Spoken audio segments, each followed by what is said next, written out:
Selamat datang di eksplorasi mendalam kita kali ini.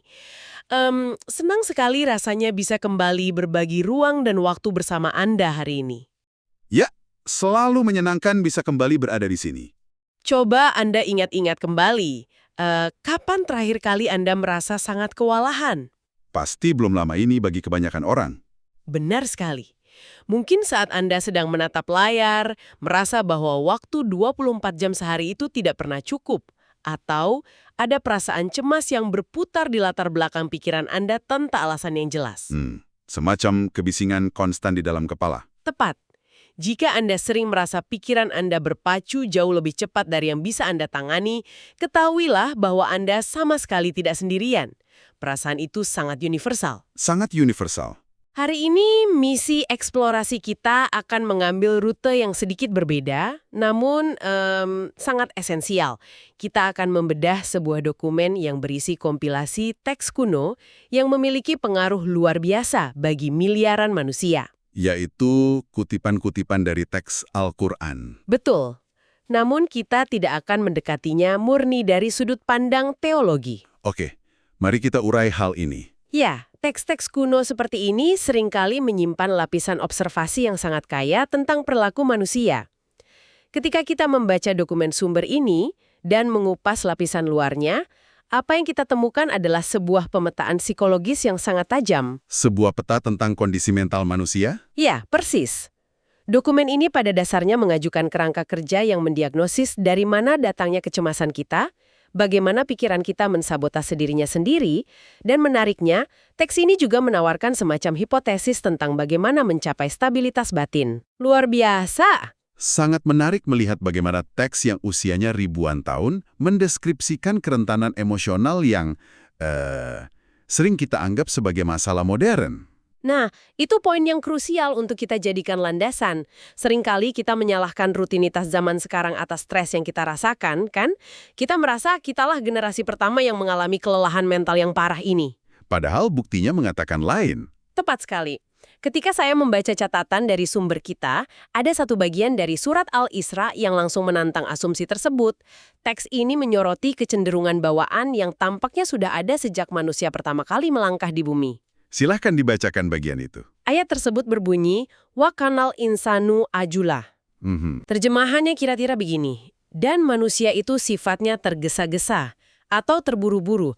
Dokumen ini tidak mengatakan bahwa manusia kadang-kadang terburu-buru, melainkan menempatkan sifat tergesa-gesa itu sebagai sebuah fitur bawaan. Sebuah kondisi bawaan dari mesin biologis dan psikologis kita. Ya, semacam pengaturan awal atau default kita. Yang sangat menarik di sini adalah bagaimana penempatan sifat ajla atau tergesa-gesa ini sebagai fitur bawaan mengubah cara kita melihat stres secara fundamental. Bagaimana maksudnya? Coba bayangkan ritme keseharian Anda. Kita bangun tidur, dan hal pertama yang kita lakukan adalah melompat ke masa depan. Oh iya, memikirkan jadwal seharian. Betul. Kita memikirkan tenggat waktu pekerjaan, kita mengantisipasi kemacetan, kita merencanakan apa yang akan terjadi berjam-jam kemudian. Pikiran kita seolah sudah lari mendahului fisik kita. Secara psikologis, pikiran yang terus-menerus melompat ke masa depan ini menciptakan disonansi. Tubuh kita berada di masa kini, misalnya sedang duduk di meja makan. Tetapi pikiran kita sedang berlari kencang di hari esok. Dan itu memicu alarm. Disonansi inilah yang dibaca oleh sistem saraf kita sebagai sebuah ancaman. Jadi, ketika teks ini menyebut manusia itu tergesa-gesa, ini sebenarnya adalah diagnosis tentang bagaimana kita secara konstan mencabut diri kita sendiri dari momen saat ini. Dan pada prosesnya, kita mengundang kepanikan masuk ke dalam sistem kita. Jadi, alih-alih merespon situasi dengan tenang, kita justru menjadi reaktif karena kita sudah menyalakan alarm di dalam kepala kita sendiri ya. Kita tidak memberi ruang bagi pikiran untuk mencerna realitas. Benar. Di dalam surat Al-Baqarah, teks tersebut menggunakan terminologi yang cukup tajam. Bunyinya, fi qulubihim maradun fazadahumullahu marada. Yang diterjemahkan menjadi, dalam hati mereka ada penyakit, lalu ditambah penyakitnya. Jika kita membaca ini melalui lensa psikologis, gagasan tentang penyakit di dalam hati ini terdengar seperti penggambaran kondisi internal yang membusuk jika diabaikan. Penggunaan metafora penyakit di pusat emosional manusia yang sering dilambangkan dengan hati Itu menunjukkan bahwa kecemasan yang tidak terkelola memiliki sifat yang merusak secara progresif. Progresif maksudnya akan terus bertambah parah. Betul. Penyakit yang dimaksud di sini bukanlah patologi fisik. Ini adalah sinisme, keraguan, rasa hampa, dan hilangnya orientasi nilai. Bagian yang paling analitis dari kutipan tersebut adalah frasa, lalu ditambah penyakitnya. Jadi masalahnya berkembang biak. Teks ini mengajukan argumen bahwa masalah psikologis memiliki efek majemuk, seperti bunga bang. Jika Anda memiliki kecemasan kecil hari ini dan Anda hanya mengabaikannya atau menutupinya dengan kesibukan reaktif, Besok kecemasan itu tidak akan hilang. tidak akan. Ia akan berevolusi menjadi keputusasaan dan kemudian menjadi krisis identitas. Lingkaran setan ini terus berputar, memperparah kondisi awal karena akar masalahnya tidak pernah benar-benar diselesaikan. Akar masalahnya yaitu keterputusan dari masa kini dan hilangnya kejernihan tadi. Tepat. Untuk memahaminya. Dan ini membawa kita pada pertanyaan logis berikutnya. Yaitu bagaimana kita biasanya mencoba mengobati penyakit ini. Ya, bagaimana manusia mencoba mengobati kepanikan internal ini? Jawabannya seringkali justru membawa kita pada masalah yang lebih besar. Jika kita merasa kosong di dalam, insting pertama kita biasanya mencari sesuatu di luar untuk mengisinya. Kita mengejar validasi. Mengumpulkan harta atau mencari status sosial agar kita merasa memiliki kendali. Disinilah teks sumber kita menghadirkan observasi yang menurut saya adalah pukulan telak bagi budaya pencapaian kita saat ini. Bagian mana yang Anda maksud? Ada sebuah kalimat pendek di surat At-Takatsur yang berbunyi, Alhaakumut takatsur. Terjemahannya, mengklaim bermegah-megahan telah melalaikan kamu. Atau perlombaan untuk terus memperbanyak sesuatu telah membuat kalian terdistraksi. Konsep takatsur ini membutuhkan analisis yang mendalam karena ia sangat relevan dengan dorongan psikologis kita. Bisa dijelaskan lebih lanjut? Akar katanya berkaitan dengan akumulasi, kuantitas, dan dorongan obsesif untuk memiliki lebih. Lebih banyak pengakuan, lebih banyak koneksi, lebih banyak pencapaian visual. Sesuatu yang sangat kita lihat di era sekarang ini. Jika kita hubungkan ini dengan gambaran yang lebih besar, teks ini menggunakan kata melalaikan atau mendistraksi. Pertanyaannya, terdistraksi dari apa? Dari apa yang sebenarnya penting. Terdistraksi dari realitas esensial dan dari menangani penyakit internal tadi. Dokumen ini secara konsisten menantang ilusi bahwa akumulasi eksternal bisa menyelesaikan kekosongan internal. Dan teks ini juga menggunakan berbagai metafora untuk menjelaskannya, kan? Benar. Di bagian lain dari sumber referensi kita, teks ini membangun sebuah metafora ekologi yang brilian. Ia membandingkan gemerlap kehidupan dan akumulasi duniawi dengan air hujan yang menumbuhkan tanaman di bumi. Saya ingat bagian ini. Tanamannya tumbuh subur. Ya, tanamannya berjalin-jalin, terlihat sangat hijau dan menjanjikan, membuat pemiliknya merasa sukses luar biasa. Dan kemudian, metafora itu mengambil belokan yang tajam. Teks itu mendeskripsikan bahwa tiba-tiba tanaman hijau yang subur itu mengering, berubah menjadi jerami yang hancur, dan diterbangkan angin seolah-olah tidak pernah ada. Itu gambaran yang sangat dramatis. Sangat. Jika kita tarik ke pengalaman sehari-hari Anda, ya, Anda yang sedang mendengarkan ini. Berapa kali Anda merasa bahwa jika Anda bisa mendapatkan satu hal itu saja, entah itu promosi jabatan atau barang tertentu, Anda akhirnya akan merasa tenang. Dan kemudian Anda mendapatkannya. Lalu Anda mendapatkannya. Anda merasa seperti tanaman hijau yang sedang mekar, namun kegembiraan itu ternyata sangat rapuh. Dalam beberapa minggu atau bahkan beberapa hari, kepuasan itu mengering menjadi jerami. Angin kebosanan meniupnya dan Anda kembali merasa kosong, siap berlari lagi mengejar target berikutnya. Secara psikologis, fenomena ini dikenal sebagai adaptasi hedonik, dan sangat menarik bahwa teks kuno ini sudah memetakannya dalam bentuk metafora visual jerami yang tertiup angin tadi. Kita selalu kembali ke garis awal ya. Manusia memiliki kecenderungan untuk memproyeksikan kebahagiaan absolut mereka pada pencapaian yang sifatnya sangat fana. Ketika teks ini mendiagnosis bahwa kita dilalaikan oleh dorongan memperbanyak sesuatu, ia sebenarnya sedang membongkar ilusi kendali. Ilusi bahwa kita memegang kendali atas hidup kita jika kita punya banyak hal. Tepat. Kita berpikir bahwa dengan memiliki lebih banyak, kita lebih aman dari kepanikan bawaan kita. Namun, teks ini berargumen sebaliknya. Semakin kita mengikatkan identitas kita pada hal-hal fana, semakin rentan kita. Semakin kita mengikatkan identitas dan kedamaian kita pada hal-hal yang sifat dasar strukturalnya adalah memudar dan hancur, semakin rentan pula kondisi mental kita.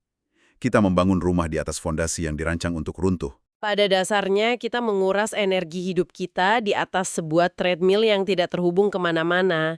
Kita memaksakan diri kita yang tergesa-gesa ini untuk terus berlari mengejar jerami. Sebuah rutinitas yang melelahkan. Menyadari hal ini memberikan semacam kelegaan paradoks bagi saya. Jika Anda merasa lelah secara emosional karena terus-menerus mencoba membuktikan nilai diri Anda kepada dunia, dokumen ini menyatakan bahwa kelelahan Anda sangat masuk akal. Anda sedang memainkan permainan yang peraturannya dirancang agar Anda tidak pernah benar-benar merasa cukup. Dan masalahnya tidak berhenti di ranah eksternal. Betul. Dokumen ini tidak berhenti pada kritik terhadap faktor eksternal saja. Ada ancaman internal yang lebih halus, yang membuat ilusi kompetisi ini terasa begitu nyata di kepala kita. Ini adalah transisi menuju lapisan psikologis yang paling intim dari teks ini. Mari kita beralih ke analisis tentang suara-suara di dalam pikiran kita. Setelah mendeskripsikan sifat bawaan yang tergesa-gesa dan ilusi kompetisi eksternal, teks ini melihat ke dalam mikrokosmos pikiran individu. Ia menyoroti asal-muasal dari keraguan diri. Tepat. Dan frasa yang digunakan untuk mendeskripsikan hal tersebut sangat puitis namun juga mengerikan. Di dalam surat An-Nas, dokumen ini memaparkan sumber dari kekacauan internal dengan kalimat min syarril waswasil khannas alladzi yuwaswisu fi sudurin nas. Yang artinya? Terjemahannya adalah dari kejahatan bisikan setan yang biasa bersembunyi, yang membisikkan kejahatan ke dalam dada manusia. Saya ingin kita membedah anatomi dari kata bisikan dan bersembunyi ini. Karena ini tampaknya mewakili persis bagaimana kecemasan beroperasi di kehidupan nyata. Ini sangat relevan secara klinis. Dan kecemasan itu jarang datang seperti singa yang mengaum di depan wajah kita. Ia lebih sering menyelinap seperti pencuri di malam hari. Analisis linguistik pada ayat ini memberikan wawasan yang mendalam tentang natur pikiran manusia. Kata was-was tidak merujuk pada gangguan yang agresif atau paksaan fisik, melainkan sebuah sugesti yang halus, repetitif, dan seringkali menyamar sebagai pikiran kita sendiri. Menyamar sebagai pikiran kita sendiri itu poin yang sangat penting. Ya, pikiran ini membisikkan keraguan, seperti kamu tidak akan berhasil, mereka semua menilaimu, atau kamu sudah tertinggal jauh dari yang lain. Dan sifat keduanya adalah bersembunyi tadi ya. Sifat kedua dari bisikan ini adalah khannas, yang secara harfiah berarti sesuatu yang mundur, bersembunyi, atau timbul tenggelam. Ini memetakan pola kecemasan dengan sangat akurat. Timbul tenggelam sesuai kondisi kita. Betul. Saat Anda sedang sibuk, logis, dan percaya diri, suara-suara keraguan ini bersembunyi. Namun begitu Anda kelelahan, saat Anda sendirian di malam hari, atau ketika Anda tergelincir, bisikan ini maju ke depan dan menyerang sudur atau dada. Pusat emosional manusia. Tepat sekali. Serangan pada pusat emosional ini yang membuat kita seringkali merasa jatuh tanpa pemicu luar yang jelas. Kita membiarkan narasi-narasi negatif ini berjalan secara otopilot di latar belakang pikiran kita. Ia beroperasi di alam bawah sadar kita. Jika kita gabungkan semua temuan dari eksplorasi sejauh ini, gambarannya cukup suram ya. Kita diciptakan dengan kecenderungan terburu-buru, lalu lingkungan menjebak kita dalam ilusi pencapaian yang semu. Dan dari dalam, kita disabotase. Muncul kembali. Jika teks ini hanya berisi diagnosis, maka ia akan menjadi dokumen yang sangat pesimistis tentang manusia. Tapi untungnya tidak demikian. Nah, disinilah letak hal yang sangat menarik. Dokumen tersebut mengajukan sebuah intervensi, sebuah tawaran penawar yang jelas. Intervensi yang ditawarkan teks ini tidak bersifat prosedural, melainkan menuntut pergeseran paradigma total tentang di mana manusia seharusnya meletakkan penjangkaran mental mereka. Iya, dan tawaran tersebut terekam dengan sangat eksplisit di dalam surat Ar-Ra'd. Teks tersebut berbunyi, "Ala bizikrillahi tatmainnul qulub." Kalimat ini diterjemahkan menjadi, "Ingatlah hanya dengan mengingat Allah hati menjadi tentram." Perhatikan penekanannya. Dokumen ini membuat klaim yang sangat berani dengan menggunakan kata hanya. Teks ini berargumen bahwa ketentraman absolut tidak bisa dicapai melalui akumulasi takatur, tidak bisa dicapai dengan menuruti sifat ajula kita. Dan pasti tidak bisa dicapai jika kita tunduk pada bisikan was-was. Solusi yang ditawarkan adalah tindakan kognitif dan spiritual berupa pengingatan atau dikir. Mari kita periksa mengapa klaim ini masuk akal dalam kerangka logis teks tersebut. Jika masalah manusia adalah mereka mengikatkan diri pada hal-hal yang berubah, memudar, dan hancur seperti jerami tadi, maka satu-satunya antitesis yang logis adalah mengikatkan diri pada sesuatu yang sifatnya absolut. Sesuatu yang tidak terpengaruh oleh waktu. Abadi. Tindakan mengingat ini adalah sebuah bentuk kesadaran penuh atau jangkar kesadaran. Ketika pikiran manusia ditarik kembali secara sadar ke entitas yang maha kuasa dan tidak terbatas, perspektif manusia tentang masalahnya menjadi berubah drastis. Skala masalahnya mengecil. Bisikan keraguan kehilangan volumenya karena ia dikonfrontasi dengan realitas yang jauh lebih besar. Ketenangan yang dideskripsikan sebagai tumak ninah ini bukanlah sebuah perasaan riang gembira yang dangkal. Melainkan equilibrium. Sebuah keseimbangan batin yang tidak mudah digoyahkan oleh fluktuasi validasi eksternal. Keseimbangan batin, itu konsep yang sangat penting. Karena ada kesalahpahaman umum bahwa kedamaian hati berarti hidup tanpa masalah. Sebuah ilusi. Kita sering berpikir, jika kita bisa mencapai titik ketenangan itu, maka semua tekanan pekerjaan, tagihan, dan konflik hubungan akan secara ajaib menghilang. Tetapi, teks sumber kita rupanya sangat realistis dan menolak pandangan utopis macam itu. Teks ini menjejak bumi dengan sangat kuat. Ada satu bagian terakhir dari teks yang menurut saya menjadi kunci untuk memahami ketahanan mental yang sesungguhnya. Dalam surat Asy-Syarr, atau yang sering disebut Al-Insyirah, dokumen tersebut menyatakan, Inna ma'al usri yusra. Ayat yang sangat terkenal. Terjemahan harfiahnya berbunyi, sesungguhnya bersama kesulitan itu ada kemudahan. Teks ini tidak mengatakan bahwa kemudahan datang setelah kesulitan itu pergi. Teks ini menempatkan keduanya dalam ruang dan waktu yang sama. Pemilihan preposisi bersama atau ma'a dalam ayat ini adalah puncak dari kebijaksanaan psikologis dokumen tersebut. Kenapa begitu? Karena teks ini tidak menjanjikan pelarian dari realitas penderitaan manusia. Ia memvalidasi bahwa kesulitan atau usr itu nyata dan akan selalu hadir. Namun ia mengajukan tesis bahwa di dalam anatomi kesulitan itu sendiri sudah tertanam benih-benih kemudahan, solusi atau pertumbuhan, yaitu yusr. Jadi solusinya ada di dalam masalah itu sendiri. Ini memaksa pembacanya untuk mengubah lensa mereka. Alih-alih merespons krisis dengan kepanikan dan sifat tergesa-gesa yang kita bahas di awal, berharap masalah cepat selesai, seseorang didorong untuk menavigasi badai tersebut dengan tenang. Mencari celah cahaya yang memang dijanjikan hadir di momen yang bersamaan itu. Ini adalah formulasi untuk membangun ketangguhan radikal. Luar biasa. Jadi, ketahanan mental terbentuk bukan dari ketiadaan beban, melainkan dari pengetahuan yang pasti bahwa di dalam beban tersebut terdapat alat untuk meringankannya, jika kita mau menambatkan pikiran kita dan memperhatikannya dengan jernih. Sebuah pergeseran paradigma yang sangat memberdayakan. Eksplorasi kita terhadap dokumen ini benar-benar memberikan sudut pandang yang komprehensif. Mari kita tarik kesimpulan dari apa yang sudah kita urai bersama. Berdasarkan analisis kita terhadap sumber-sumber ini, kita diajak untuk melihat ke cermin yang memantulkan kerentanan kita. Kita melihat kecenderungan bawaan kita. Kita melihat bahwa secara bawaan kita cenderung tergesa-gesa dan hidup di luar masa kini yang dicatat di surat Al-Isra. Kita melihat bagaimana lingkungan memancing ilusi kompetisi kita untuk mengumpulkan jerami yang fana seperti yang dikritik dalam At-Takatur. Dan ancaman internalnya. Ya, kita juga melihat bagaimana internal kita diracuni oleh bisikan-bisikan bersembunyi yang memanfaatkan kelemahan kita, sebagaimana dipaparkan di Anas. Namun, di balik diagnosis masalah struktural manusia tersebut, dokumen ini menawarkan model penyelesaian. Teks ini berargumen bahwa equilibrium batin hanya dapat dicapai dengan menambatkan kesadaran pada sesuatu yang absolut di luar diri kita dan ilusi dunia, seperti yang direkomendasikan dalam surat Ar-Ra'd.